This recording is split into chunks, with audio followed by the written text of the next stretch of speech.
When he demanded, tell me the ways I let you in, that was pretty jarring to me. I was taken aback. And it just kind of goes to show that he knew that he had been crossing boundaries without crossing them because he was very calculated the whole time. And this is a pattern that I've seen in other emotionally immature people that are close to me in my life, that I'll try to have a conversation with them to like make amends about something that may have happened and try to give them a chance to apologize for ways that they may have mistreated me. And instead of acknowledging what they've done, they'll say, tell me the ways that I did that. It's happened more than once after psychiatrist said that. So after I said, you set the boundary of us having a professional patient-doctor relationship, and after I accepted your boundary, you let me in and engaged deeper with me than ever before, but on your terms only, right? When I said ever before, he said, tell me the ways I let you in, but on your terms only. And then I said, I don't want to be in a space where you allow me to feel our connection and to see what's there beneath the surface, but you do not allow me to fully access it. He nodded. He went, like that was the whole game. And then I said, this admittedly very fun push and pull of our dynamic in session is something I carry in between sessions, especially after this last one. It's exhausting and draining. You get to live in your compartmentalized, boundaried world, and I'm not like that. And what does this man do? He blurts out, why can't you be more like me? Once again, I am taken aback. And I have to think about it. I'm like, why can't I be more like you? So I think about it and I tell him, I said, I don't want to be like you. I want to feel my feelings fully and be emotionally present for the people that I care about. And also something about that little entry, the push and pull of our dynamic may have been fun to me when I was in the freaking heart of it because I was addicted to that push and pull.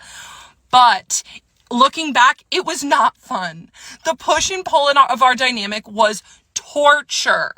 When he said, why can't you be more like me? When I said I don't want to be compartmentalized, that was him saying, why can't you stay in this dynamic that serves me forever? Why do you have needs and feelings? Why can't you just stay in this situation where I have all of the power? I said, you get to feel our connection on your own terms, and I get stuck with the longing.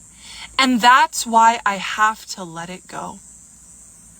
And what does he do when I named that? That he gets to feel our dynamic on his own terms and I get stuck with the longing because I was longing.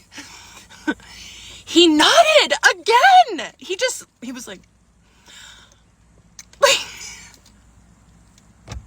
And then this part was really vulnerable and hard for me. But I just took a deep breath. I got it together and I said, I desire to be your friend, your lover.